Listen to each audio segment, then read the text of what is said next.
And now, Jabroni Studios, in association with Big Herm Productions, is proud to present to you, recording from an undisclosed location in Oakdale, Connecticut, it's Chris Burns, it's Chris Lynch, this is Dysfunction Junction.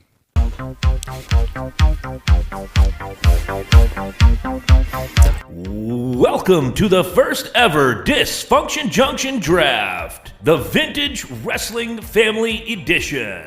Here are your hosts, Michael Herman, Chris Burns, and Chris Lynch. Let's go to ringside.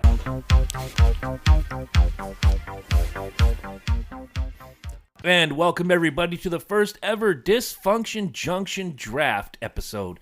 It's always fun. We're all fantasy football players. My name is Chris Burns. To my immediate left, Chris Lynch. And, of course, the dude in the box who's not wearing any socks. It's Big Herm, Michael Herman. Hello, hello. How you doing? Doing all right? Good week.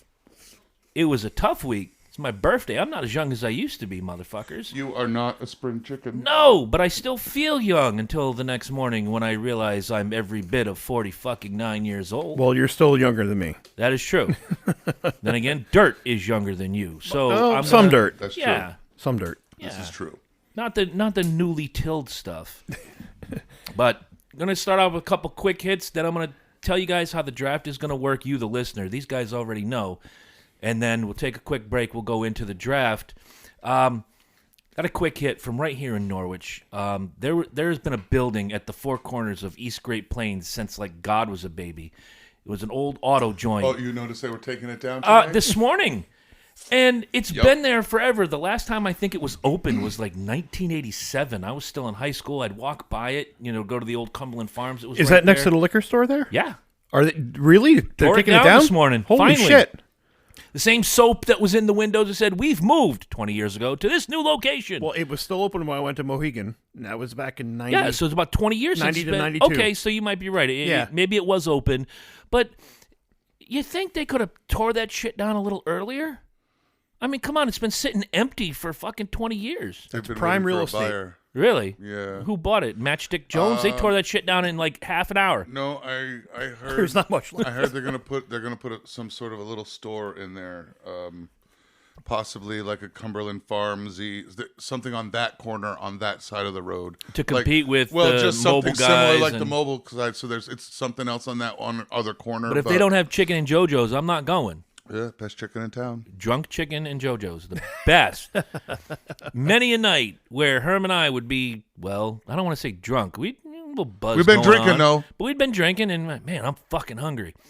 How much money you got? $5. I got $5 too. We're going to get the $3.99 chicken and JoJo's, and it was always so good. It probably wasn't that good though, because we were young and we were drinking. Well, you know what? When you're that young and you're that not quite with it, You just everything don't care. tastes great. You just don't Everything care. But tastes I just found it odd that I just driven by this building Sunday coming back from Uncasville from the football soiree. There it is in all its glory. 12 hours later, I'm driving past it and they're tearing it down. Well, it's funny. I went by there on Friday because I was heading down towards downtown Norwich. Mm-hmm. I didn't see any signs of like any construction tape, any cones, any warning signs. But it's been chained off for quite a while. Oh, it's been changed off for a long time. Long time. But it's just like out of nowhere, just boom. You don't realize until I looked over and I saw trees and a big-ass crane. I'm like, they tore the building down. Well, here's to hoping that it's a local business, and I'm all about supporting local businesses, small businesses. So let's hope it's that. If not, if it's another Haji Mart, another gas station, whatever, everybody needs an option. That's easy for you to say. Real quick, as I end off my quick hit before I throw it to Lynch, we did have a listener on Sunday tell me in no uncertain terms how good the show sounds, and I did throw all of that praise onto Big Herm. So Shane Vincent, I did pass along your message. Thank you very much. Thank you. Thank you. We all work hard to make this show the best it can be, and we're still growing every week, but the work that Herm puts in, it shows each and every week. But you don't see what he does after he goes home. Thank God from for tonight until... Yeah, because I usually put this together naked on the couch. That scares me. All right, don't ever send me any photos. Yeah, right. Guys, I'm working on the. No, from the bottom of my heart, I appreciate everything he's done so far. Every time I listen, it sounds fantastic. You make a guy who isn't built for anything sound like he's built for radio. You do have a smoothness to your voice. You got to get working on that going too long thing. All right. For real, if we could work on his time management. Oh, it'd be beautiful. Sirius will be knocking down our door. All right, I'm going to throw it to you. What do you got for Quick Hit this week? Jussie Smollett. Believe in something, even if it didn't happen. Exactly. Even if it's not true. So I didn't believe his story. Isn't that what religion is? Somewhat. I'm just Sometimes. throwing that out there. Faith is different than fake. Yeah. Fake is one thing, faith is another. We'll get into that discussion another time there, big guy. I know I know that's a sore subject for you, but continuing on with, Go ahead, Chris, go ahead. Jussie All right, so Smollett. when I first heard this story in its entirety, when it first was, what 2 years ago by now? 2019, yeah. I smell bullshit all over it. There is no way that they're going to target this kid just because, and the circumstances that led up to his assault, alleged assault, and what happened. Now come to find out, they're jerking off in the same room together. Yep. Having drinks together. Yep. Going to dinner together. Loving up on each other. And just living the life. Where did Here, what fucking thought crosses your mind where it's like, hey man, I'm gonna concoct this fucking story that you abuse me, and we're gonna blame it on some white folk, and we're gonna get a payday. Can I ask a dumb question? There's only smart answers. No, not to this one. Where in the world does one find gay Nigerian twins? You got to look hard and deep. That's a deep dive. It's a very deep dive. You realize what you just said may be the most homoerotic thing you've ever said in your life. You got to dig hard and deep. Do you know how I know you're gay? gay? I said you have to dig hard and deep. Yes, you did.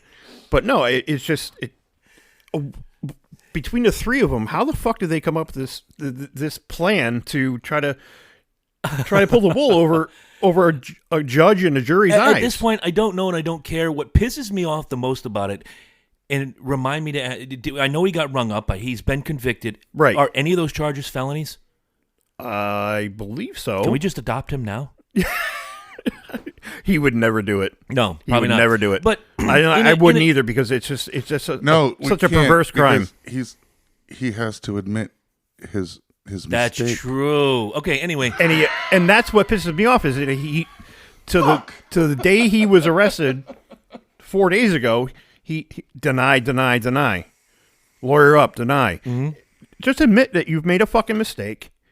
And you could get maybe a little bit more sympathy from a jury or a judge or a lawyer to defend your case. Give me a backstory. Why did this happen? Here's my problem with the entire thing. Is there racial unrest in this country? Absolutely. Yes. Is it as bad as people want you to believe? No, it's not like the Klan is on every corner. This isn't the 60s. This isn't the 50s. Hell, it's not even the 1800s. We're probably more diversified and tolerant now than we ever have been. So for this jackass and his jerk-off twins to concoct this, and especially when there have been hate crimes perpetrated on people, for him to do this is disgusting. Well, it perpetuates that mindset of... It makes the myth come true. Right, and, it's like they're saying, I'm the captain now. Mm-hmm. I'm the boss. Look at me. I'm the captain now. I'm the captain now. And it's disgusting that he just came up with this fucking story and fabricated this story, this contorted bullshit. Had the world, had the press, the our world. Our current president, who was still just Sleepy Joe at the time, tweeting, Kamala Harris tweeted, all these people, he's such a nice and wonderful person. In the midst of all of that, even Donald Trump said something. The sitting president of the United States at the time, we can't tolerate these hate crimes. I hope they find justice for him. Well, there is no justice because he fucking lied. Now there's justice that he's getting rung up for the shit that he did. But let's be 1,000% clear.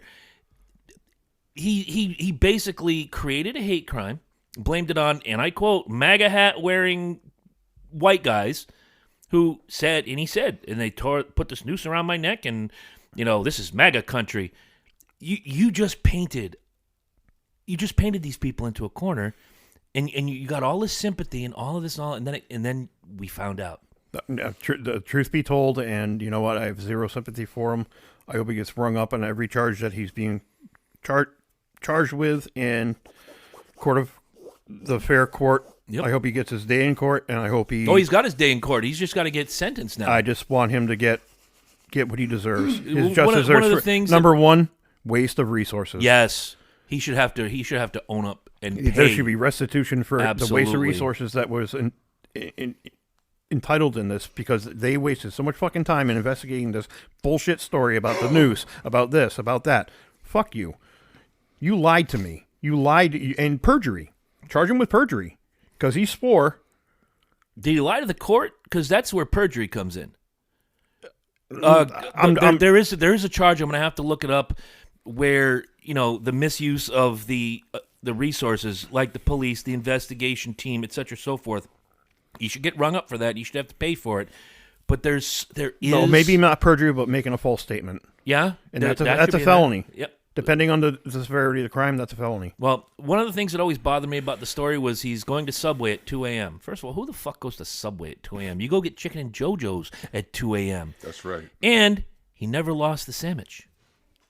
He never lost the sandwich. He went home and ate it. Good job with that tuna sub. If you turn tuna sub backwards, that's what Bubba's going to be doing in your butt when you get to jail, you jackass. He went back to his apartment and jerked off. I'm a bust a nut. He jerked off with his Nigerian twins. Which makes tuna subs real hard to enjoy, knowing that spelled backwards, it's bust a nut. You said hard. Yeah. Hard. Anyway, that was my quick hit. Unfucking believable, that guy. Herm, you got anything for us this week? Did you guys happen to see the Brian Williams checkout? Yes, I did. No. Yes. All right. Was he in Vietnam again? No. No. I saw Chris Wallace's checkout Sunday morning. He came on the 11th hour. The show, he does it, every night. Yeah. Basically came on the 11th hour. Said that he's not a red or a blue. He's an institutionalist, which I can get behind. And he's all about just how great this country is. And he's right. Basically, he dropped a couple of bombs as to people there's elected officials that are in bed with the organized crime. There's a lot of shit that he kind of hinted at, but it was kind of cryptic. I'm kind of hoping my only thing on the quick hit is I kind of hope it's not just a passing thing. I hope somebody puts a little time and effort into seeing exactly, or something comes to light as to exactly what he meant. Because he basically just said screw it and quit his job, and I'm done here. I can't do this anymore. Hopefully somebody takes a bite into that and it's like, what exactly is he talking about? So it sounds about? to me like he pulled the Scarface gimmick from Half Baked. Yeah. Fuck you, fuck you, fuck you. You're cool. He made mention about something happening and referenced retired firemen. Yes. Like there's people he referenced completely not directly. I'm not going to say your name, but if you hear this, you know who I'm talking about. But if you hear me saying this, you know I'm talking about you. Yeah. So I'm kind of hoping we get a little more information onto what the cryptic-y thing is. Here's part of the problem I'm going to have is if this is real, he's not just seeing us, and I want there to be some sort of, here's what I meant, here are the names I'm going to drop, and I'm probably going to get killed tomorrow. Right. If in the end this is a ratings grab, for this is my last show, and yada, yada, yada, like Chris Wallace did on Sunday morning on Fox News Sunday. I've been with you guys for all these years. You've been a part of my life. I get up early in the morning on Sunday, I do the show for you, but it's my last day. I quit. Thank you for everything. And what he doesn't tell people, he's going to CNN, which means you go from the frying pan to the fire. Yeah, this was not that case. This was more of I've seen some stuff, and I kind of know some, and kind of gave the impression that being in where he is as far as journalism is concerned and whatnot, he knows something and just can't be a part of it anymore. Rather than not just saying, I've loved you guys have been great, talk to you guys later. This was kind of some extremely indirect pointing of fingers, but... So I wonder if, just me thinking off the top of my head from what you just said, Matt Lauer, remember that situation on NBC? Yeah. Yeah. Okay. Did he see something that was covered up and pushed aside? Ooh. Because that's exactly what they did with the Matt Lauer case. But Matt, Matt Lauer had the whole. Technically, there was some. Wasn't there some sexual improprieties? There was sexual improprieties. There's none of. But this. it went on for years, and no, said I'm not anything. saying. I'm not saying with him directly. I'm saying that Brian Williams, noticed things that were going on behind the scenes with other people that were being pushed under the carpet. Because they don't want to. They don't want to expose this big mountain. The way he said it was the dark clouds at the edge of town have creeped in. Was he fucking Bruce Springsteen now? No. It was cryptic, dude. I just said so. But, okay, yeah. You know, you gotta watch it, Chris. The dark clouds on the edge of town have come into town, and now they're in the supermarkets and in the bars, and it was more about this bad feeling that keeps growing. He's telling you he's about to fuck you without telling you he's about to fuck you. No, and not in a sexual way. I think he just sees... He's got the sauce. He can bury a lot of people. No, he just sees something on the wall. Okay. I don't even think if he can bury something. I think he's just got a gut feeling and seeing some writing on the wall, and so he's giving you the heads up. Shit's about to go down. Kind of. He's like, there's some shit going down, and nobody's going to come forward and actually tell you what's going on. But maybe you guys might want to check into it because there's some shit going I down. hope this restores his credibility because Brian Williams does a fantastic job at what he does. But boy, his credibility was shot years ago with the whole, what was it? Afghanistan, Vietnam, Desert Storm, took fire. He was in Chicago. He bought Jesse Smollett, his sub, or whatever the fuck. You remember, it was like 10, 15 years ago, and then the memes came out. Like, there I was, hitting the World Series winning home run. But, I feel bad that he had to go, not bad that he had to go through it. He got called out. Yep. He did the right thing. And he pulled out of the spotlight for a while. NBC gave him another shot, and he's been doing a great job for the last X amount of years. I like Brian Williams. I like his style of reporting when he would do like Dateline and shit like that. I liked his stories. He's got a very, very everyman kind of like demeanor about him, where you can relate to him. Right. And I think that's important in a journalist. I watched that last night at about 2 a.m, and I watched it about 3 times, and I just keep thinking to myself, what exactly did he see, or does he see is happening? Is it in the country? Is it at the network? Is it a combination of both? What does he know? And you know what? I hope he gets his voice, and I hope these people that he's referencing have the balls to stand up and say, Brian, here it is. Here's the story. Well, good. I will find the link to the video. I will watch it. I want to see exactly what you guys saw. Just Google search Brian Williams. Brian Williams says, fuck you. Basically. All right. So we're going to take a quick break. When we come back, the first ever Dysfunction Junction draft. This draft is drafting our wrestling stable. Heel, doesn't matter. We call it drafting our Heenan family. And we'll be right back.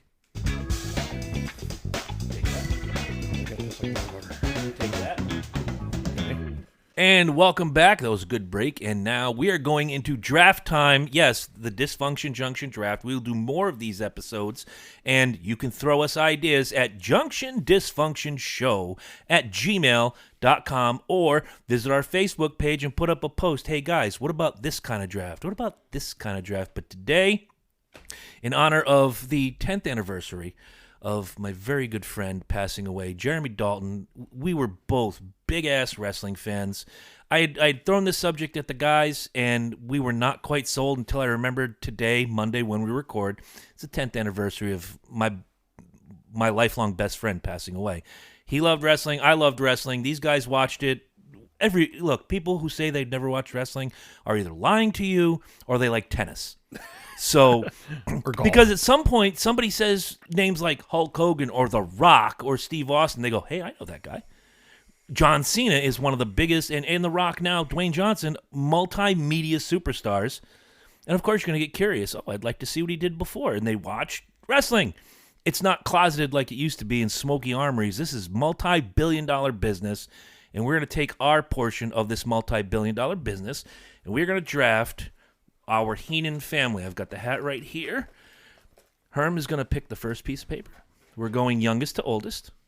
So you guys know Herm is youngest. I am next, and then Lynch is the oldest. We're going to pick our draft positions, and it's a snake draft like a fantasy football draft. So, much like the Royal Rumble, let's all find out who drew number 1. I have position 1. I have position 2. I have position 3. And Jussie Smollett has the worst position of everybody. Over the table. All right, so here are the parameters. 4 singles wrestlers, 1 tag team, and at the end, we draft the manager of this stable, this conglomeration, this family. Any way you want, favorites, heels, faces, jokes, characters, what have you. And as a special bonus, we are going to let you, the listener, we're going to put up the poll on the page. I know Herm probably knows how to do it. Which one of us drafted the best stable of wrestlers? Absolutely. I can add that poll up on the anchor spot, and it'll do it on Spotify too. Yep. So you guys can get a question when you guys listen. Absolutely. And going forward, as I mentioned, these drafts are fun. We're talking about eventually drafting a dream band. Maybe do a football one. Maybe do, I don't know. If you could draft one thing right now before we get into this, what would your draft be? Baseball. Baseball, okay. Yeah. Like your dream team. Yeah, my dream team based upon, because I was a very avid follower of baseball from the mid-'70s, like 7, 8, 9 years old. Okay. Up until about 99, 2000. Much like this draft, I would want to put a parameter on it. And right, but it just, within our youth, within our childhood, childhood. Okay, so kind of like this one, 1985 to 1999. Yes. I would also think we would have to shrink it down as 9 players and a pitcher? Well, that's what I'm saying. So now we've got to go back and forth through a draft through 9 players and a pitcher. Shouldn't be that hard. You don't have to put on a huge explanation. Who'd you draft for right field? No, but we're going to fill an Dave Winfield. But we're going to fill an hour and a half doing 4 wrestlers. I doubt we're going to fill an hour and a half. That's why we have, coming up, the shit Herm says. You watch how this goes down. You watch his face. We're going to get in, and it's going to go deep. Watch. Yes, I don't want to go deep. So get the buzzer ready. Oh, wait, I got the buzzer. Never mind. Buzzer. All right, number 1, Mike Herman. Hit it. All right, so here it is. Number 1 on my draft. Oh, and by the way, we're running this just like a regular draft. If you've got a list and somebody else picks something, you fucked. And, then you're screwed. You can't pick the dude. That's just the way it's going to have to go down. Pretty much. All right, so, woo! It's time for my first pick. Hold on, I'm going to take off my sweatshirt. All right, so it's a personal favorite. We're going to start with King Kong Bundy. Wow! For only one reason, and one reason only. He looks like you. 5. Oh, the 5 count. The 5. That's count. It. There it is. All there it is. Right. We're going to start off with the big man. 5. King Kong Bundy. There it is. Wow. Did not see that coming. That is good. All right. Good pick. First pick. With the second pick of the draft, I would like to select the limousine riding, jet flying, kiss stealing, wheeling dealing son of a gun that has kissed all the girls, woo, and made him cry. I am taking the Nature Boy, Ric Flair. All right. The greatest of all time, I might add. See, we don't even need to go in deep. Ric Flair, he's something. I mean, Don't disparage the good goddamn name of Ric Flair. Yo, he sure can't sell some Cumberland Farms pizza, bro. He can't. But you know what? His person. That's what sold him was his personality. He was over the top, just like, I'm in this to win this, no matter what. Whether I lose or win, fuck it. I'm gonna win at my sport. And he was a fantastic performer. I always say, name one bad Ric Flair match. None. Exactly. None. All right, so my number one. Cumberland Farms pizza, you cocksucker. Car Shield, woo! My number one, you jabroni, the Iron Sheik. Wow, Sheiky baby. Iron Sheik. Wow. By the way, the best follow on Twitter ever. Iron Sheik? Yes. All right, so fuck the Monday. He came back onto my radar back in like 2006, 2007 when he was not co-hosting, but a guest on Howard Stern. Yeah. Dude, he is just such. He's not a person. He's an act of nature. Yes. He is like a hurricane. He is a force majeure. He is a force to be reckoned with. Yes. And you know what? He's admitted, yes, I did cocaine off of prostitute assholes. I did this. I did that. I did all sorts of illegal things. But you know what? Deep dive. I fucking love it. I can't. I got to tell a story. Deep dive. And now I'm going to be the one to have to give myself the buzzer. Bruce Pritchard's show, Something to Wrestle. They tell this story about the Iron Sheik around 87, 88-ish, and he failed a drug test. And Vince comes in, and he's got the paper. He goes, Sheik, got your drug test results? Yes, sir. Yes, sir. How were the results? Well, they came back positive. That's right. Sheik always positive. He goes, you don't understand. Sheik always right. You're about to take a 30-day vacation without pay. You flunked. You didn't pass. But you said positive. Sheik always positive. Fuck you, jabroni. Fuck you, jabroni. Up your fucking asshole. Oh, my God. I will break your back, fuck your ass, and make you humble. I'm going to make you humble. The best. I will humble you in the ring. Oh, my God. I love Iron. That is like what... Watch the documentary. It's really good. I have, actually. It was on Netflix years ago. Yep. All right. So what is your now number 2 pick since we're snake drafting? Okay. Let me cross him off the list. Sergeant Slaughter. Wow. Again. You're going to have Sheiky and Slaughter on the same team. Yes. How the fuck does that even work? How much LSD did you take making this list? I'm not looking at the logistics of the situation.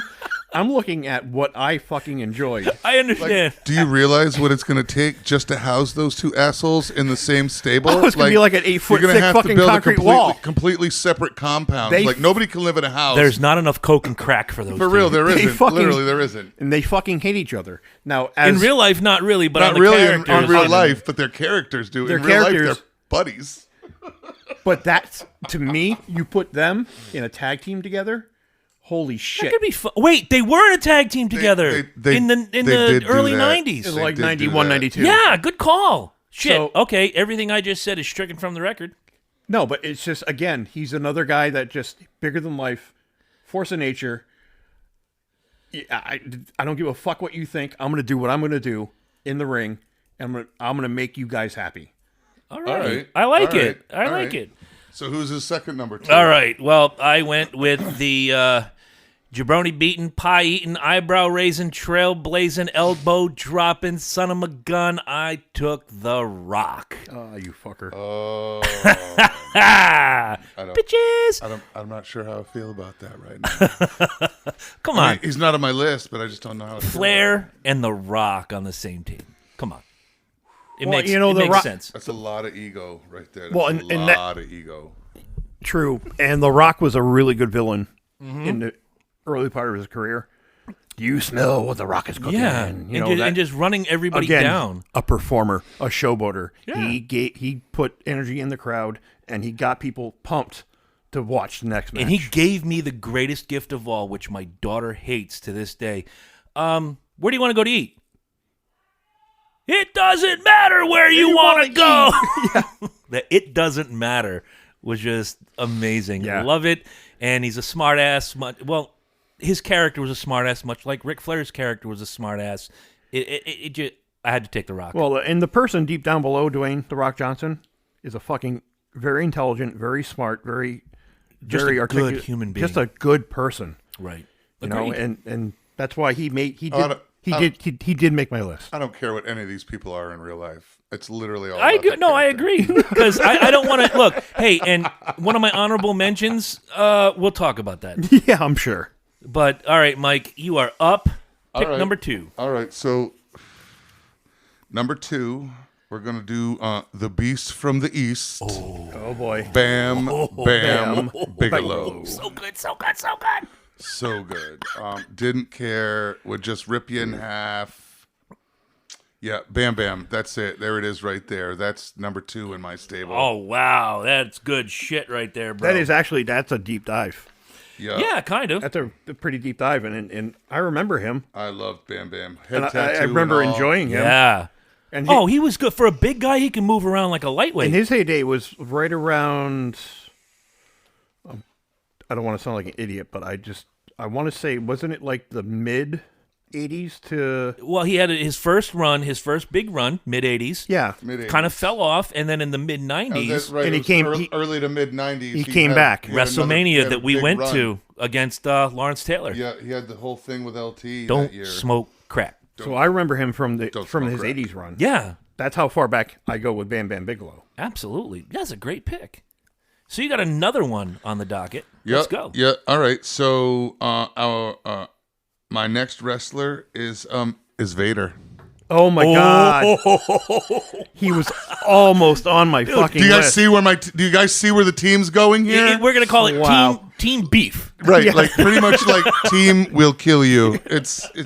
It's pretty much like all of Herm's, like everybody Herm wanted to grow up and be when he was a kid. That's good, When man. I was 5, this Wow, is it, Vader. bro. Vader. We're Team gonna go walking and- wall of meat. Yeah, for Right? real.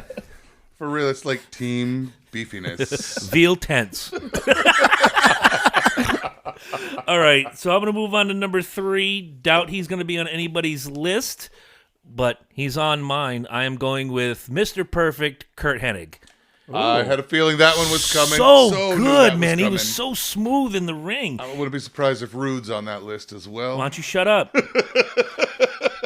Just in case somebody fucks up one of my picks, Rick Rude is an alternate. You heard it here first. Why don't you shut the fuck up?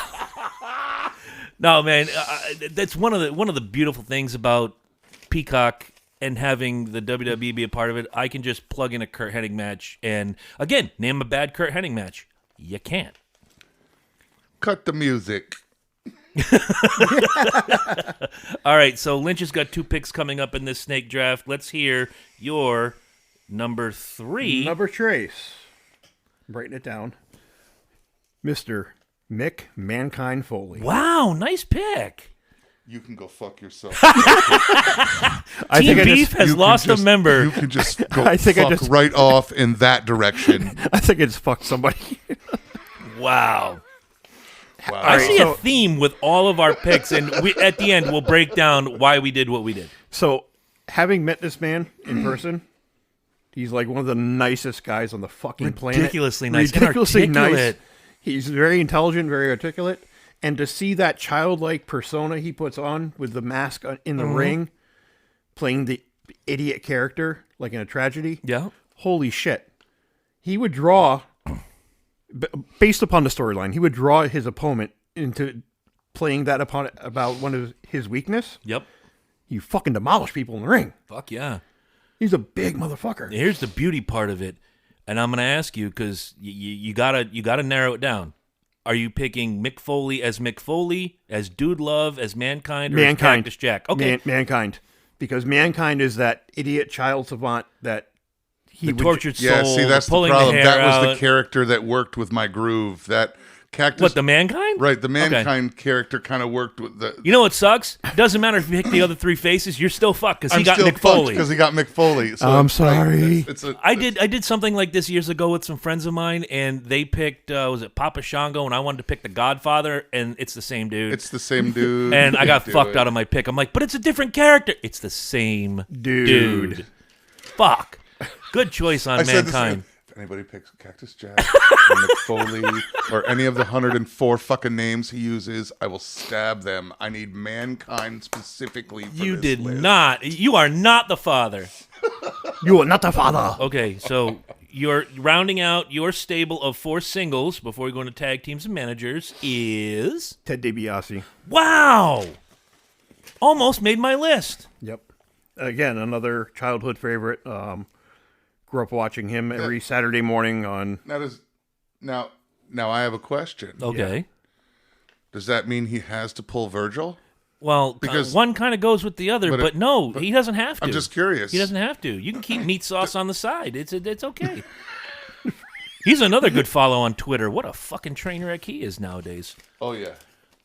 Ugh. All right, so I'm going to close out my 4th. The theme here, I have 3 names highlighted. I so wanted to go with this one here, but I'm going further down the list.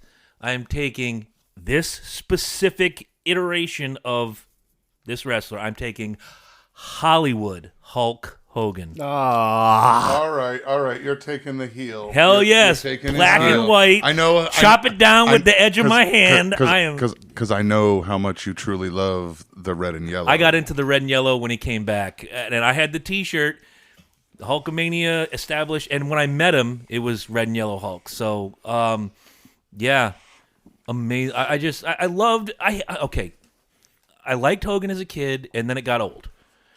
And then when he turned heel, I was like, I don't understand why I ever hated him. Charisma for days. His movies sucked, but charisma for days. If he wanted you to love him, you love him. If you wanted you to hate him, you hate him. He had that ability. And he was also on my list. But you know what? He was very low on my list. Okay. Because he was so well known. I was going with granted, the Sheik and Sergeant Slaughter were popular, but they weren't looked upon as... They weren't cultural fucking icons. They weren't an icon like Yeah. Hulk Hogan. Like in 1985, when was he in the Rocky movie? 82. So post that, these guys were nowhere on that radar. Okay. I wanted to go deeper dive and look at people who were villains or heroes that you may not turn to. And I don't know. These are all really good fucking picks. Yeah. Really good picks. So far, yours is the most eclectic. Yours is the heaviest. Yours- And mine is like Team Ego. yeah. Yes. Yes. So And when you hear my honorable mentions, you'll understand two of them don't fit the ego. I'm writing this but- down. Herm is the beefiest. Yes, Herm's team is the beefiest and maybe the cheesiest too. They're all good wrestlers, dude. I know. They were all really... I know. Oh, so Herm, you're going to close out your 4th single, and then you're going to break the cherry on the tag teams. All right. Here it is. My 4th single. I'm going to call an audible. Uh-oh. I'm going to the bottom of the list. Okay. And to round off this stable, we're going to add in not the beefiest guy on the planet, but man, does he have some fucking attitude. We're going to add Roddy Piper to that list. Simply because he's just straight up a loose cannon all by himself. Oh, what a great performer. And he was high the day I met him. The reason I know this is because I went to his book signing. I was supposed to interview him in Yonkers, New York. Got brought back by his manager, David Penzer. And hi, David, wherever you are. And he says, Rod can't do the interview today. He's just really not feeling well, but I wanted you to come back and at least have a few minutes with him and whatever. I went back and it's like, Rod, I'm Chris Burns from Wrestling Online. I came to interview, but I understand you're not feeling well today. And, Dave has my information. Maybe we'll do it another time. And he looks me dead in the eye and goes, hey, man, you got a really nice family. Have a happy Thanksgiving. Thanksgiving was a week away. I walked back outside to my friends in the line getting for the book signing, and they're like, so how'd it go? I'm like, well, you can't do the interview. You heard that part. Yeah, but how'd it go? You got to talk to him. I'm like, I don't want to talk about it. I don't want to talk about it. It kind of hurts you inside a little Yeah. bit. Yeah. Like, he doesn't have to be crazy Roddy with the kilt and all of that bullshit, but the fact that he was either high as a kite or early stages of dementia, but you don't know me from Adam. Hey, man, you got a really nice family. Hope you have a happy Thanksgiving. Well, and you know what Get they the fuck out of you know here. what they say sometimes, Chris, is don't meet Your heroes. Don't meet He your was heroes. never a favorite of mine, but he was like second tier. Like I always had fun watching Roddy Piper. He was on my list. He was on my list. He was one Okay. of my backups. Again, I'm a product of the mid '80s. To I got your team name because you got Piper in there. Skirt steak. flank steak, motherfuckers.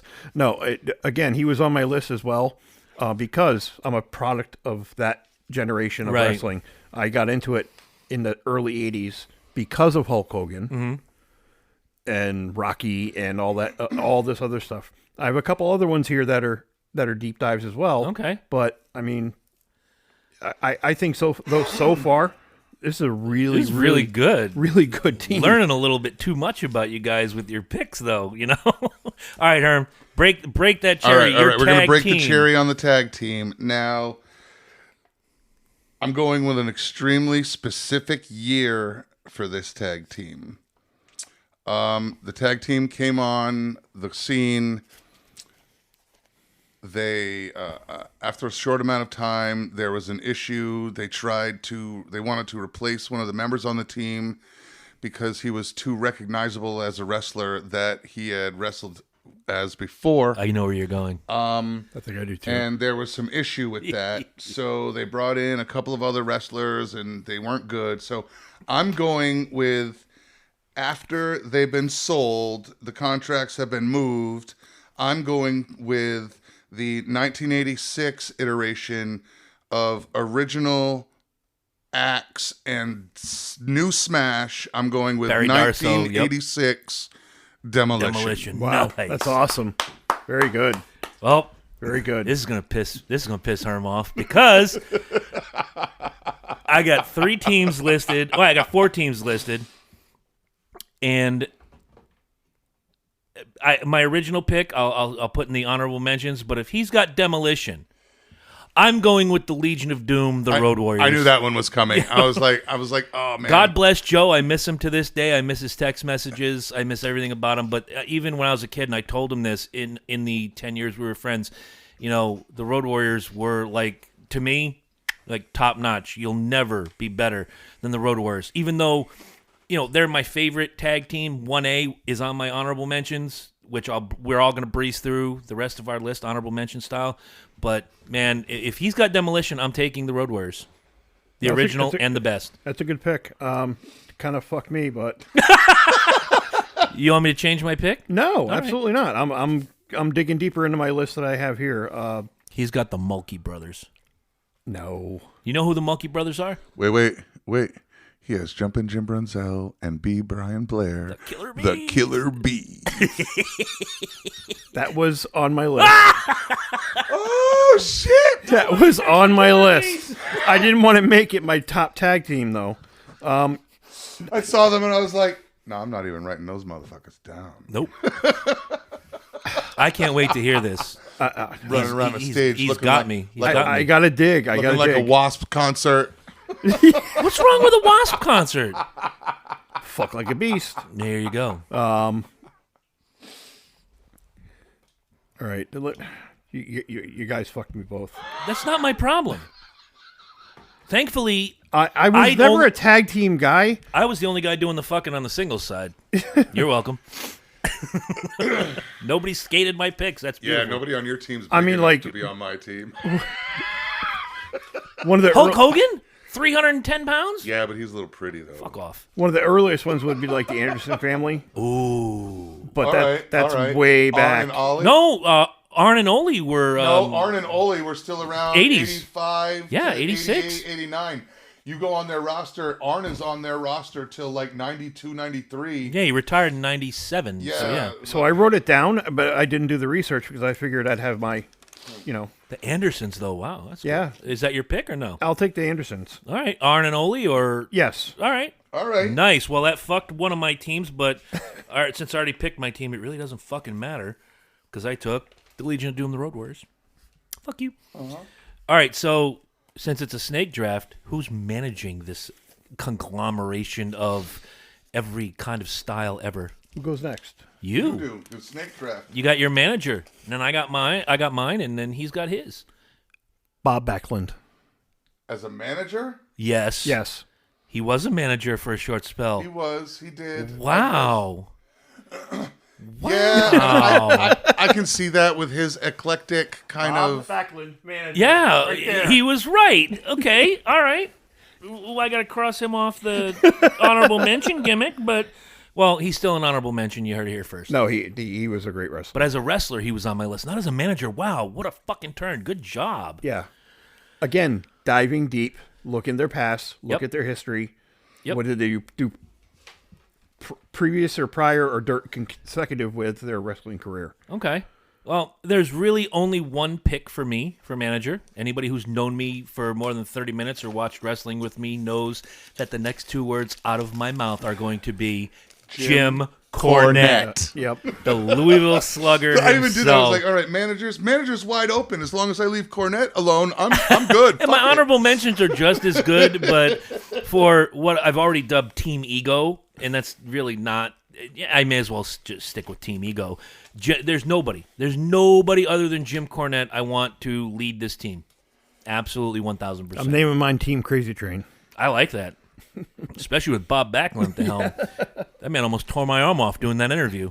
Oh my God! All right, Herm, who's managing Team Beef, Skirt All right, Steak, whatever all the right. fuck? So for Team Big Boy Farms, we Big have Boy Farm. That works too. welcome to Big Boy Farms. We grow them big here. Yeah, you do. Given in my list and their characters, I don't feel that there's anybody Ooh! I think I know. anybody other than Bobby Heenan Oh, who can push Bobby the these Brain. people. Oh, Bobby the Brain. okay. I'll tell you where I thought you were going. Because of size and girth and mammouthness, I thought you were going to pick Captain Lou Albano. I thought about it, but he's a little crazy. I kind of wanted to. He would get drunk on Wednesday, get fired on Thursday, have his job back on Friday. That's what I'm saying. Like, we need some stability, man. These guys are beefy. They can't be missing meals on Thursday. Wow. It was Heenan or it was Mr. Fuji. Oh, Mr. Fuji's I like Fuji. Fuji's a good pick too. All right, Fuji's good. Fuji would have been a great stable manager for that. However, I liked Heenan's ability to work a camera. Do you remember? Do you remember we were watching one of those old VHS tapes? Dude, it might have been the Royal Rumble or something. You can make a big omelet with that egg. No, well, that's different. Cheese, ham, Big Boss Man's mom. Fuji did this promo. I don't remember who he was managing, but they were going up against Hacksaw, Jim Duggan. And he looks dead in the camera and he goes, Hacksaw Jim Duggan, you have a one cross eye. When we get done with you, you have a two cross eye. Oh my God. And he wasn't even fully Japanese. He was half Hawaiian, No, he was Japanese. half Hawaiian. He spoke completely straight English any day of the week. Until like he you went and on I. boy-san, come out there. Mr. Oh, Fuji. my God. Ma Yokozuna, one WWF champion. What the fuck? Yeah, so we're going to take Bobby the Brain All right. for that group of just insane bastards. All right. So, since you are in the catbird seat, run down your honorable mentions one at a time. All right. Honorable mentions I had was Big Boss Man when he was heel. Okay. Right. I have Big Show Paul White. Nice. Big Show's a good one. You kind of look like the Big Show. I've always said that. Yep. And Big John Studd. Nice. Wow. Wow, love me some Big John Studd. You have your tag teams, your managers? Tag teams would have been when the British Bulldogs went heel, simply because I love that fucking dog. Nice. And again, Mr. Fuji would have been my honorable mention manager. All right. I'm going to try to get through this list as quickly as possible. I don't know. Lynch, your list might be longer than mine, but I'm going to try to run through these as quickly as I can. Mine's not that long, actually. All right. Here come my honorable mentions. Jimmy Superfly Snuka. Yep. Stone Cold Steve Austin. I was hoping that Snooker would come in just so we could wrestle Piper. And Yeah, right. But no, not that big. This is going to shock a lot of people because he's my second favorite of all time. Just didn't quite fit my parameters, Shawn Michaels. Wow. Ultimate Warrior. The Texas Tornado, Kerry Von Erich. Yep. Obviously, Heart punch. since Herm ruined it. No, he got shot in the heart by himself. It's whatever. He was to blame. Herm already ruined this one earlier. Rick Rude. Barry Windham. The Undertaker. And this last one I put on the list because we're talking about their performance. And I know I'm going to catch a lot of shit from you guys. I had Chris Benoit on my list. All right. I don't think I liked him. Yeah, but he was a scumbag. Yeah, but like Mike said, personal life aside, Yep. as a performer, Yeah. he did his job. Yeah, I mean, fucking Chuck Berry diddled little kids, and he was Alec like Baldwin just shot 2 people on a fucking movie set. he didn't pull the trigger. Yeah, but Whatever. Honorable mention tag teams were obviously Herm's already got it in his head. Beautiful Bobby and Sweet Stan, the Midnight Express, the Fabulous Freebirds, and the Brainbusters, Arn Anderson and Tully Blanchard. But I couldn't have picked them even if I wanted to because you took the Andersons. Right. I only had 2 other managers on my list. One was Bobby Heenan. The other one was Paul E. Dangerously. Oh, yeah. Wow, that's a good one too. Fucking love that guy. That guy can talk you into doing whatever, even as a businessman. Yes, I would love to kiss your penis. Yes, Mr. Heyman. I'm going to start with. I only had one other tag team, and it was Buddy Rose and Doug Summers. Oh, wow. Okay. All right. I would have never saw that coming. No. Fucking fantastic. No, that's why? good. I gotta That's ask good why. stuff. Because they're not the hugest thing ever. They were never No, like they were- super. they were but never champs. faces. They were champs forever in the AWA. They were the underdog and constantly being put down in the community. Yeah. As losers. And how not many in shape and not in shape, big fat flabby asses. Buddy Rose and Doug Summers. How many times did they win championships? Often.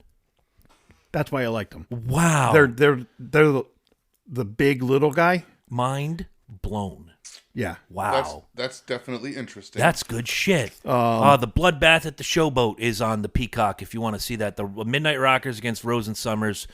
Wow. One of my honorable mentions is Jesse the Body. Oh, nice. Also, did we already do Randy Savage? No. I'm surprised Randy Savage did not make any of our lists. Well, again, he was more of he broke out in like what 87, 88 with that. I think he won in 88. Yeah, he won the World Championship. Yeah, but he was the WrestleMania 3 and then he match, goes on to doing commercials and doing Yep. all this other stuff. So he became more commercialized. Slim Jim. I didn't break into a Slim Jim. Need I a didn't little want beef. Need a little spice. break into a Slim Jim. I'm basing my picks upon their wrestling No, I career, gotcha. not their popularity. I still have Buddy Rose and Doug Summers in my head right now. This It's is a tough one. Fucked. I have it written down here. He's already gone. Yokozuna. Ooh, nice. Would have made a fantastic beef party, whatever the fuck farms. And last but not least, where did I put him? There he is. Diesel. Ooh, nice. Little unnerving that none of us. He almost made my list. I had him written down. I crossed him off. Nobody said the Undertaker. I was going to. Again, once wrestling became more in fashion around his time and his tenure. Mm-hmm. Great performer. He won in 96, 97, I think. His second world championship. That was 13, right? Yeah. Wow, look at you. Yeah. Won his first world championship in 91 against And Hogan. That was Survivor Series Survivor 91. Series, yeah. Not the one with the stupid egg, the one after that. Shawn Michaels was also another contender. Okay, good. At least you have some class and some taste. Yeah. I mean, again... Buddy Rose and Doug Summers. God damn it! Again, Chris, I told you I was going deep. And You did. I'm needling that All right. haystack. At some point, we are gonna circle back to the wrestling. Our draft is gonna be the best good guys. because I think we all went kind of heelish on this one. We're going to do the best good guys.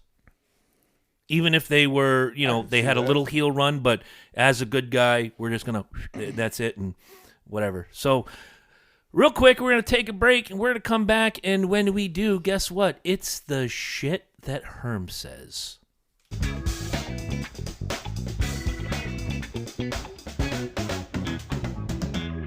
And welcome back to Dysfunction Junction, the show that takes you in directions you thought you would never go.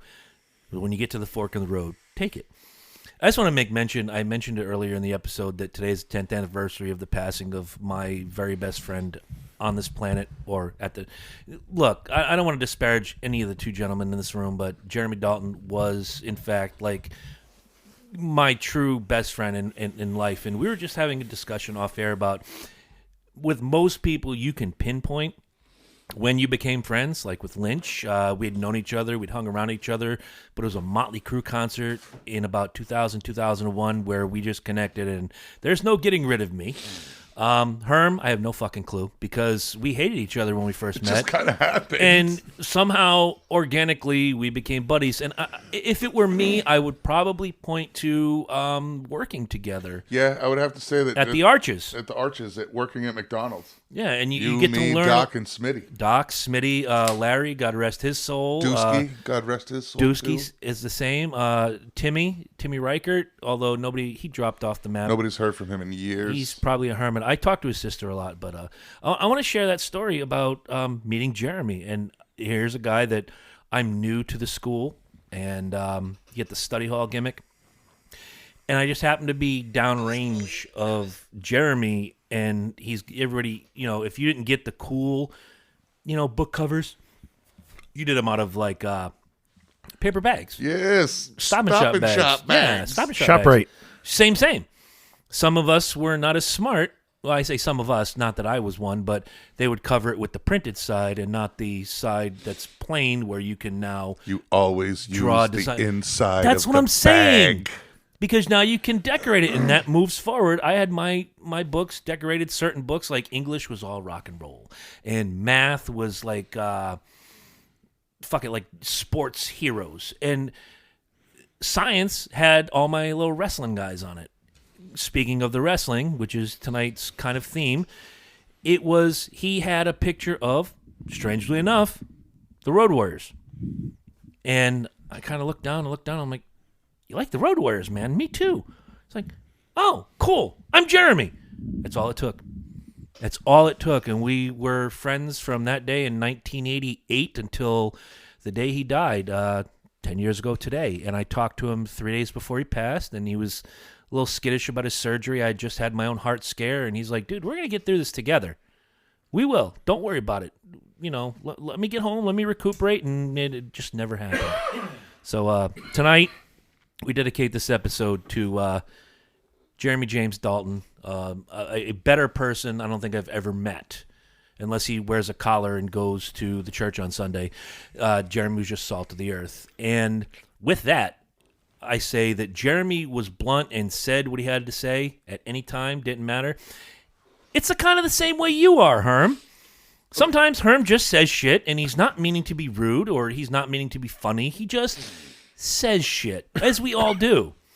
So I have a tendency to say all the shit that everybody else is just thinking. They're just too scared to sometimes, say. yes. So I can be the same way. We're going to introduce a subject. It'll be a recurring theme when one of us says something that's just so mind-blowing you cannot believe what you just heard. Unfortunately, our first victim is Big Herm. It's me. And we're going to call this the shit that Herm says. So we are out Friday night celebrating part one of the two-part birthday celebration. I was with Herm at his karaoke bit. Yep. Brought some friends of mine, Derek and his beautiful wife, Sarah. We had a good time. His sister, Cassidy, a friend of his named Mark. Jennifer was there, the Mrs. Herm. I call her Medium Herm because you're Big Herm. And we're just having a really good time. We're singing, and there's beer, and there's camaraderie, and there's pool playing, and all of this. And somewhere about halfway through the night, sitting at this table with Derek, Sarah, Mark, Cassidy, and some dude, Richie. Richie was over at the table at the time. So Herm comes over, He gets right up next to Miss Cassidy, 21, 22 years old. Very, very nice girl. Hi, Cassidy. I told you better listen because I was going to tell this story. And Herm says, I just need to interrupt real quick. I wanted to tell you, what's your name again? Cassidy? Okay, Cassidy, my wife just came up to me and said that you have the most spectacular ass. Well, no, it didn't even go down that way. I was telling the group, and she didn't understand. She didn't realize it was okay, her. maybe I'm misremembering, but here he is just like, my wife just told me you have the most spectacular ass. Now, of course, first thing out of my head is, he just said that out loud in front of her. And then I had to look. Sorry, Derek. I looked at your sister's ass. Derek is a listener. She does have a really fucking fantastic ass. When you're challenged, that's what my wife said, bro. Shit that Herm's wife says. When you're challenged with a task, you have to follow through. No, and we were talking at the table, and I'm like, yo, just so you know, like, my wife was just sitting, and Jen had gone over to do something. I was like, hey, just so you know, my wife thinks you have an amazing ass. And I think the word was spectacular. Yes, it's a great ass. It doesn't, all of it works. She was listening to the story, but she didn't realize it didn't her. register with her. No, they did. And then all of a sudden she's like, who? And I'm like, you. You have the ass. She's like, I was like, and what? I was like, my wife, your ass, she says, it's great. Nice. But think about that. Nice. Like, you're not expecting it. We're all sitting around talking and yeah, just see, I thought it was good. I wasn't the dirty old man ogling her. It was my wife. Well, your wife's the dirty old woman that was ogling. And chicks are good with that. The point of the matter being is that I didn't expect it. It threw me into left field somewhere. And I was just like, my man said that out loud. That's when we came up with front of people. The Cassidy introduction card. It's just a business card. And that's right. The business card. Name on it. Cassidy, I have a spectacular ass. Right, and it says, Cassidy Bother, and then I have a spectacular ass. And then quotes, a really great ass. There's my number. On the back is the credentials. This is the work I'm looking for. I said, put it at the top of your resume. Put your name on there, Cassidy. Here's my phone number. Here's my address. I have a spectacular ass. Right, like qualities that will get you, that'll help you get this job. Ass. I have a really great ass, and there it is. And look, she's a tad bit young for me, but I'll tell you what, Cassidy, I'm sorry, and Derek, I'm even more sorry. She does have a fucking fantastic ass. Oh, she's a lovely girl, dude. Very lucky. And she's really good. She's very a nice conversationalist. We had so many good conversations that night, and I want to thank Derek, Sarah, Cassidy, Mike, Jennifer, Mark, Richie, and he sang my "Fuck You" song, which was good. I don't even know the name of it, but I need to download it tomorrow. All the people that helped. Jody, someday you're gonna realize, woman, 30 years I've been chasing your ass. Someday you're gonna let me get on the Jody train. Yeah, for real. If any of our listeners are free on Friday nights, I do a studio sound karaoke at Sorrell's in Jewett City, 167 Slater Avenue. We start at 9 o'clock. We go to 1. Kitchen's open till 10. Come on down. Have some fun with Big Herm. Yep, and Big Herm bought me a beer that day, and let's see, Derek bought me a beer that day, and Mark bought me a beer that day. I told Cassidy she was off the hook. I told Sarah she was off the hook. No, the ladies didn't have to do that. Jody gave me a free beer, the bartender, but there's one person in this room that didn't buy me a beer that day. I'm just a little... I know. I'm just sorry. Just a little, a little verklempt. All right, so we got a little time. Let me ask you, because you, especially you, Herm, but you, Lynch, since I don't want to pick on Big Herm, let's call this shit that Burns has said. Can you think of something dumb?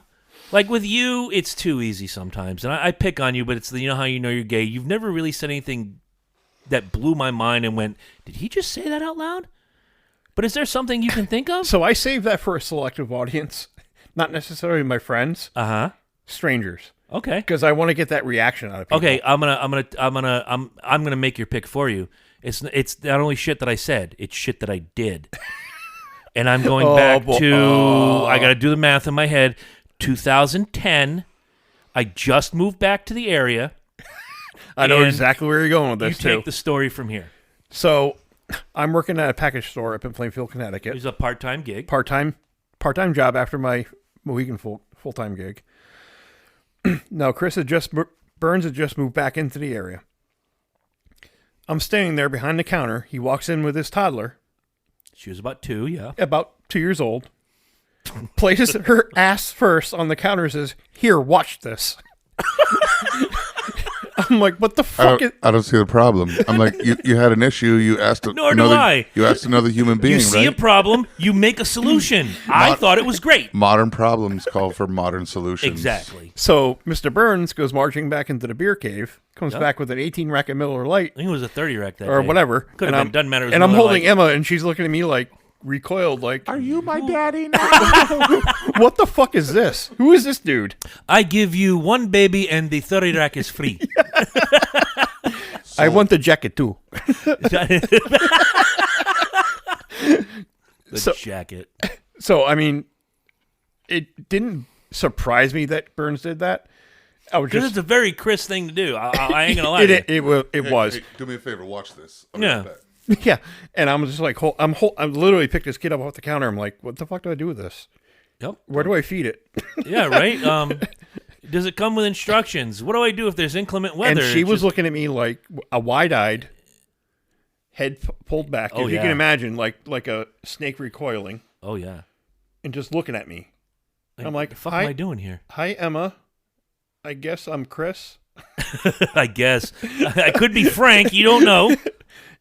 But, from that moment forward, I had become a constant Yeah, you're one of her godfathers, for fuck's sake. constant Yeah, force in her life. yeah. Now, with you, if we're going to be picking on me, I can think of 3 stories, and I'm hoping you pick one of them. But and you cannot tell the fucking Yankee Stadium story again. No, we've told that one. You've We've told that it one. too many times. There's 3 choices in my mind. Hopefully you pick one of them. You pick the story, and I'll tell it. Okay. Late night basketball up near Kelly Junior High School in Norwich. Of course, beer was involved. And there's no porta potties anywhere. So we piss on the tree behind the net. We used to help a tree grow. Yep, and it's fucking 2 a.m, so it's not like people are going to see us with, little Chris or little Mike hanging out. We just piss on the tree. Take the story from there. Oh, man. Wow. I'm drawing a blank. I can kind of remember the night. I will say this out loud. We had one Is that member. the night the cop showed up? No. Okay. We had Different one, time. We had one member. different We had night. one member of our crew who could not shoot basketball, but he wanted to be a part. His name was Jim. We called him Lurch, and he would airball everything. And as that ball sailed toward the tree, Oh, this is where this is where that phrase This came. is where the phrase came from. Yep, This is at the top of my lungs. that was the night he airballed it, and we all stood there, and it's like watching a movie in slow mo. Yep, And the ball is rolling careening. toward the tree. It's just rolling and rolling, and all of a sudden I get not in the urine. And Top it's of my stuck, lungs. and it's been a catchphrase Yeah. for us since not in the urine. Not in the urine. Don't do that. 1993 or 4. Since forever. Yeah.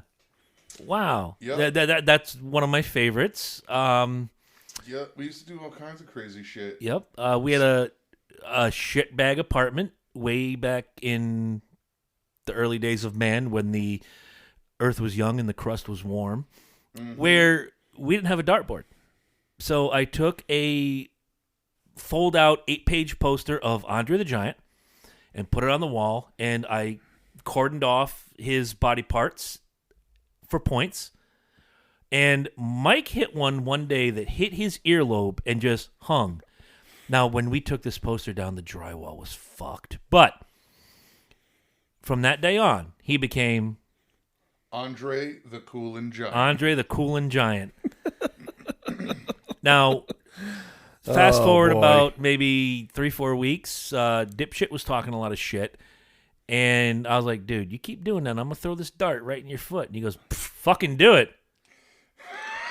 So Chris did throw the dart. And it went through his And shoe. it went through my shoe and right into my toe. Yeah. And he's like, you actually did that. I'm like, you told me to. Fucking threw a dart at Toe J. Simpson. What the fuck you want me to do, Tobo Cop? I asked you. You asked me, actually. Fucking do it. come on, bitch. Wait, whoosh, boom. And he just looked up with that stunned face like, you actually did that. Yes, I did. Yes. Be Yes, careful I what did. you ask Yes, for. I did. Yes. Do you have any like funny stories you want to share when it comes to me? And I'll share another Herm story after. This is actually fun. Since we gotta fill time, we may as well have fun with each other. So camping was always a treat. Now this is Mike knows because I went camping with him once. This will be good. This so. This is after, just prior to Burns and I becoming really, really close. I would have ran in the other direction if I'd have saw me doing this. So I come out of the tent or wherever the hell I was, and I see Chris standing alone by the big circle of fire. Fire. Throwing random shit into the fire pit. Yep. I warned you guys. Floor mat. Mm-hmm. From my car, yep. From the blazer, the black blazer. Mm-hmm. I'm like, what the fuck is he doing? I'm like, oh, the smell. Now I walk over, get closer. Then didn't you throw the center console or something in? Something you're like... Okay, so in the old Chevy Blazers, when you open up the center console, it wasn't like it is now, unibody construction. It had like a removable center insert. Yeah, I burned that too. So then, Chris goes to the tailgate. I'm not quite sure I burned jumper cables that night, but it could have been. if I had not... Where'd all this copper come from? What the fuck is If I had not been there, you probably would have. I might have burned Brisson if it wasn't. He walks away, goes to the tailgate of the S10, opens the tailgate, and digs through like a duffel bag. Yep. And he comes out with this little tiny digital camera. He looks at it. Busted as fuck.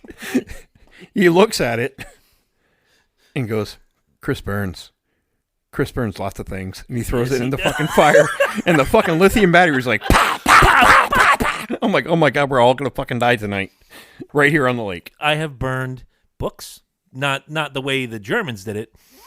I have burned flip-flops. I have burned clothing. Were you there to hear Jim walked across the fire in his fucking Crocs? Or Tevas or whatever the fuck they were? No. Thank God. I thought he charbroiled his fucking feet. Mike, when we went camping, not only did his... And Terry, I know you're listening. I love you. This is a joke between us. Tried to set me up with a murderer. She wasn't a murderer then. And I hope she's doing well now. Tracy, wherever you are, don't kill me. I burned everything. And I warned them, if shit's not nailed down and you fall asleep first, I burned, you know those folding chairs that you take to the soccer game? Yeah. Burned one of those.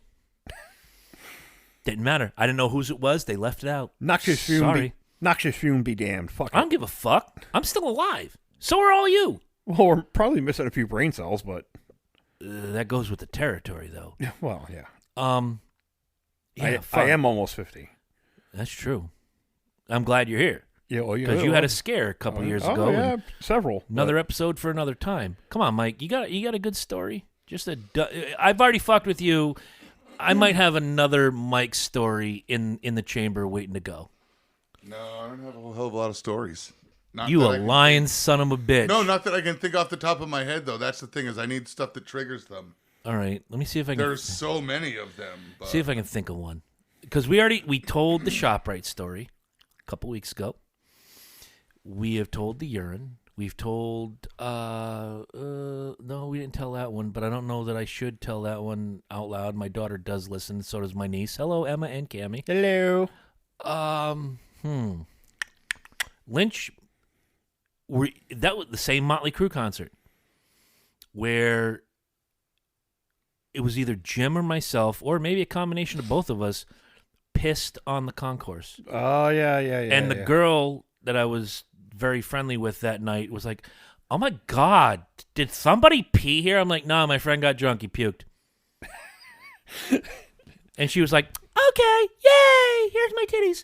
It was like the dumbest excuse ever. Didn't she work with you at the time? No, that's the girl we brought with us that was a friend of mine. Oh, that was a really tiny girl. Yeah. Skinny Kristen. Yeah. Well, that show, Who I still call Skinny Kristen to this that day. show was like, if I had to put, He got hit in the head with a battery 3 songs in, then came out 20 minutes later. I remember that. yeah, that show, like right there, is like total rock and roll. Mm-hmm. It was an amazing show. Yeah. It was Motley and Megadeth. Yes. And Anthrax, if I'm not mistaken. Anthrax opened, Yeah. then Megadeth, Good shit. then Motley. Oh, that's a draft for another time. And that's the picture I shared with you a couple weeks ago. Yeah. Where it was me, you, and Jim Yep. looking all skinny and young. Oh, my God. To be that, I know. either of those again. To be Skinny either, or young. be either one of those Speaking of which, categories.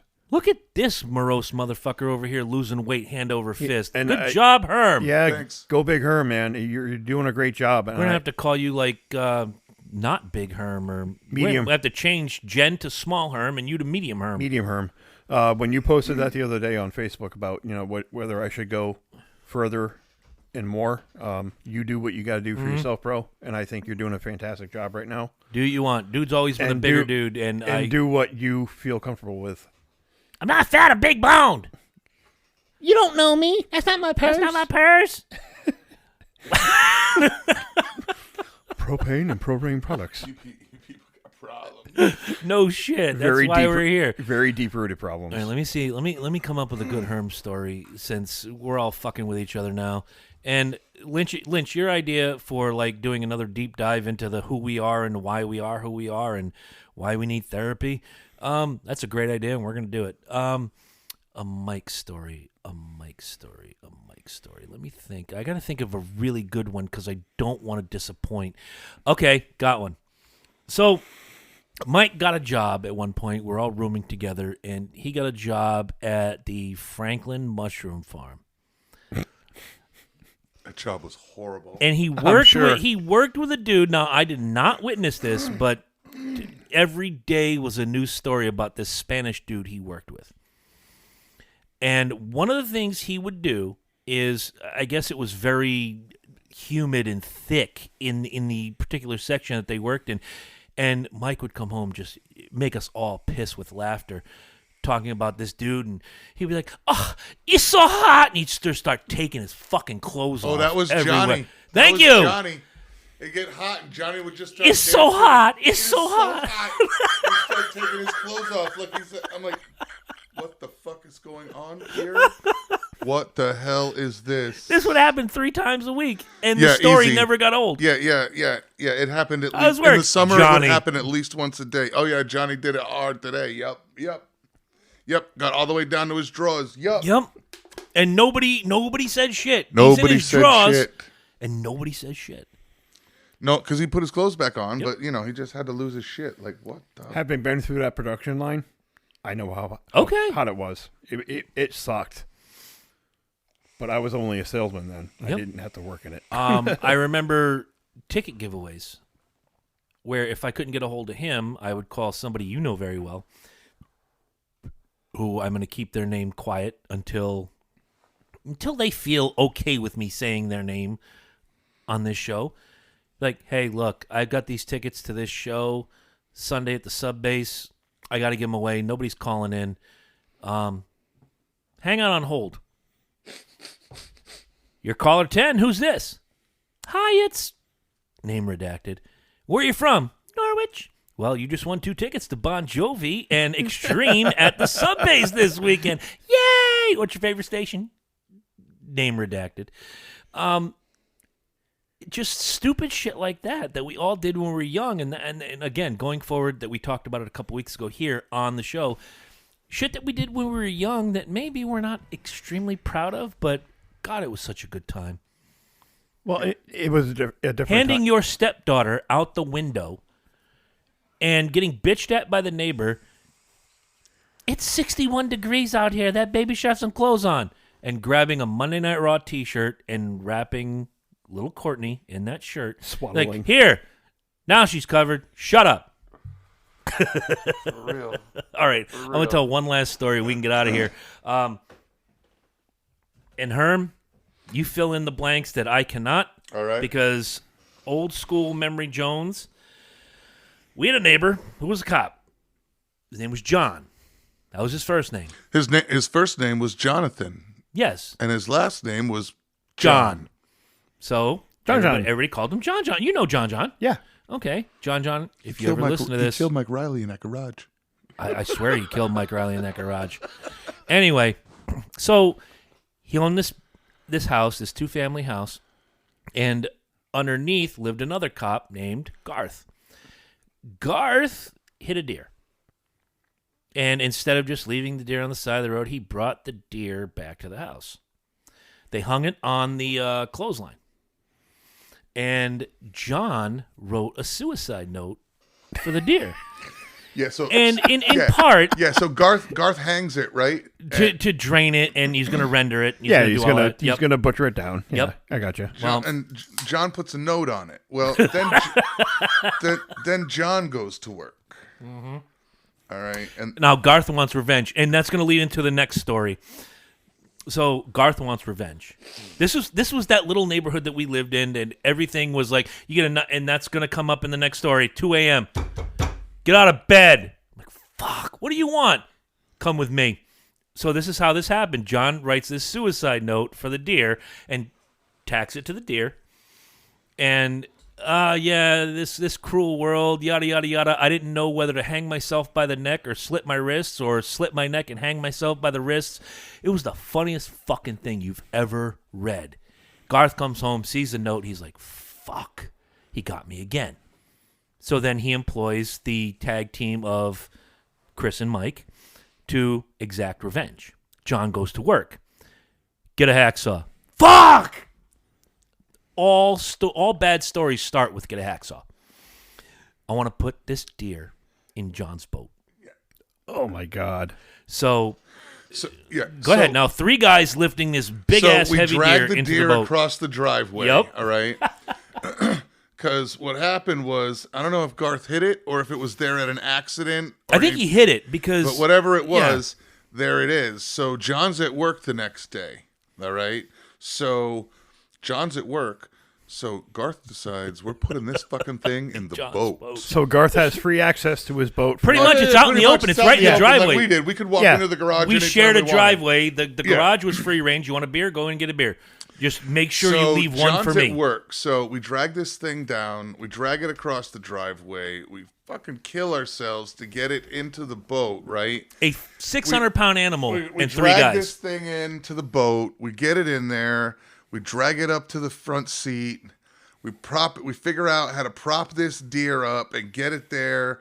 We put sunglasses on the deer. Jesus my Christ. black bandana went across. We put a black bandana on it like he was out surfing. All right, USA. so we get all the way there. We get there, and the deer has one leg because rigor mortis is kind of set in a little bit. Oh, Jesus And Christ. the deer has got one leg that's just kind of Straight out Jones. straight out, and like it's really screwing us bad. So Get the hacksaw. Someone's like, get the saw. So we go in and we hack off probably up to like mid leg off this deer. Yep. And we chuck the leg because we don't give a shit about the leg. Right. We don't need that right now. We're still trying to position the deer. So we get the deer in there and it's all set and we get down and we're looking around and we're proud of our work. Where'd the leg go? We got that deer. Where's the leg? Where'd the deer leg go? Next thing you know, one of John's dogs running around the neighborhood got half a deer leg. Just walking around. And the dog had no teeth. Let's start there. Spooner had no teeth because he ate rocks. So there's this big-ass long deer leg with just the end of the leg just drooping down, flopping around. Oh, my God. Yep. So that's it. There it is. Now, we did pay our penance. We had to clean the boat.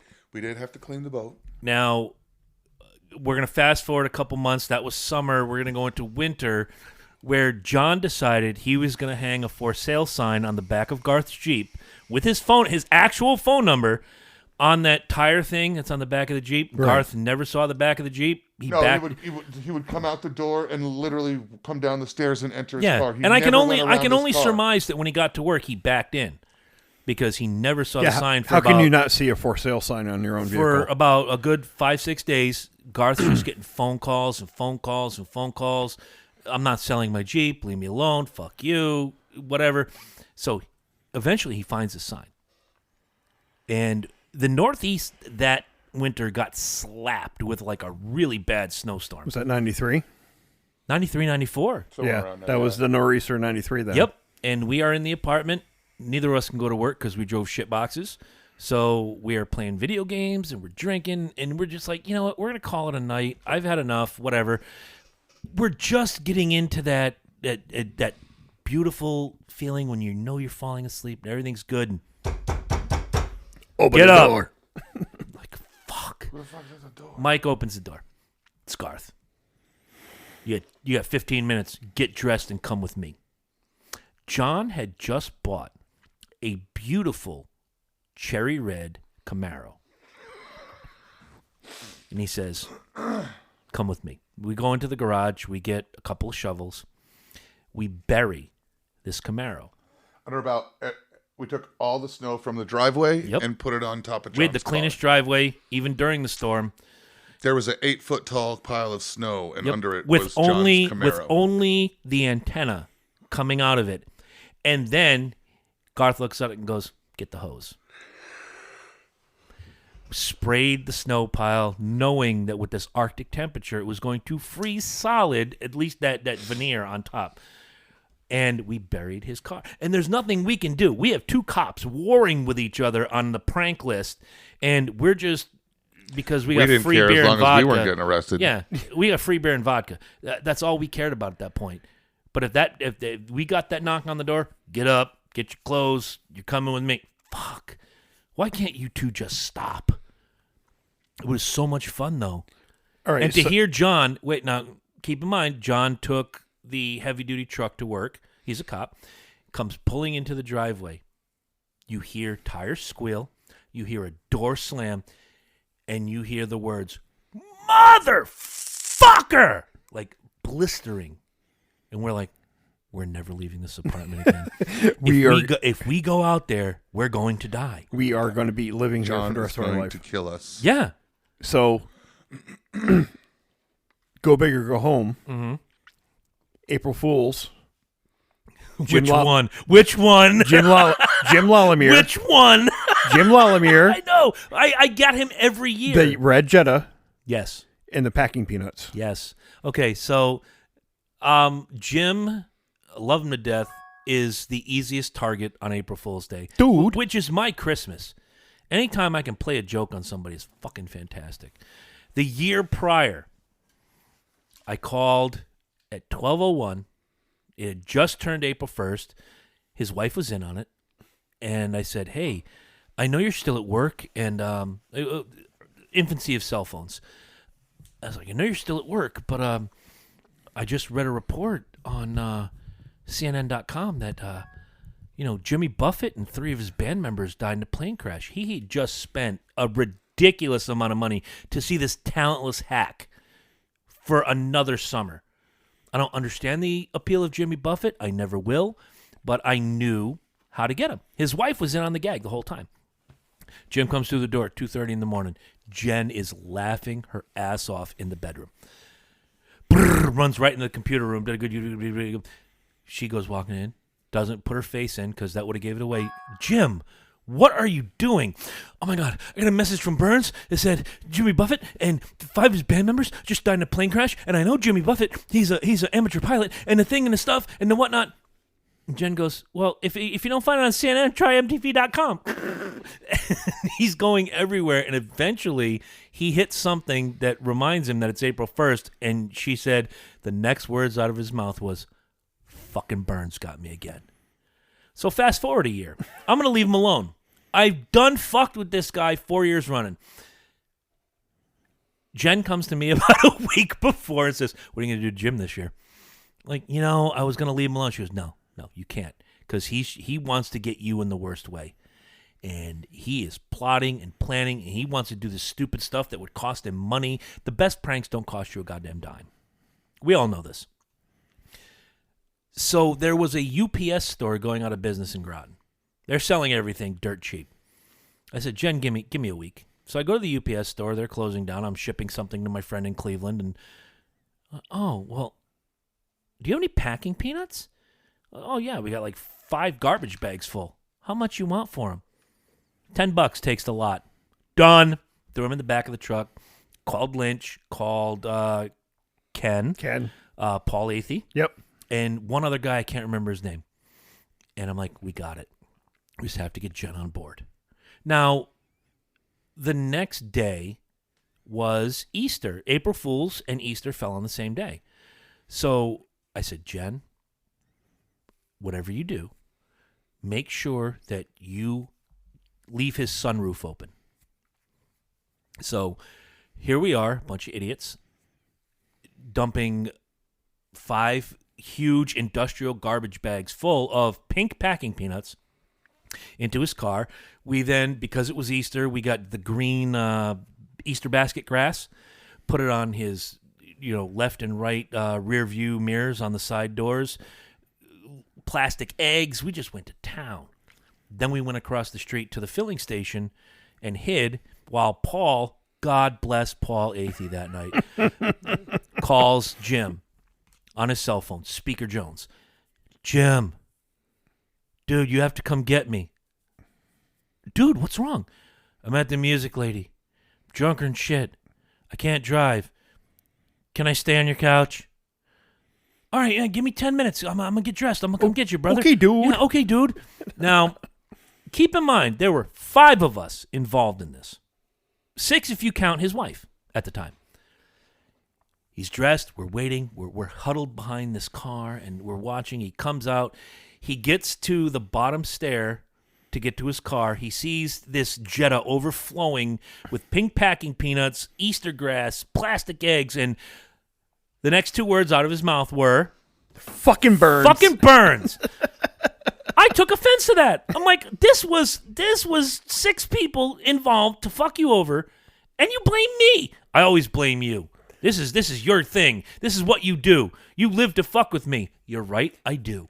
And the best part of that whole story is 6 months later, Jim and I were going somewhere on a road trip somewhere, like to a brewery, and he turned the fucking heat on, and pink packing peanuts came shooting out of the fucking front fire. I'll do you one better. He saved those peanuts.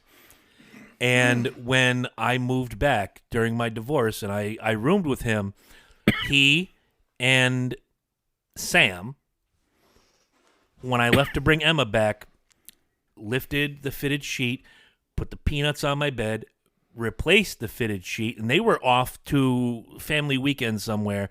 So I come home to this bed that looks like they're hiding the fattest body ever. And I'm like, all right, you got me. You finally got me. Well, the funny thing is, the following year after his Jetta packing peanut experience, he wanted me in on a trick on you. I went with it. You know I'd burn your house down. Nope.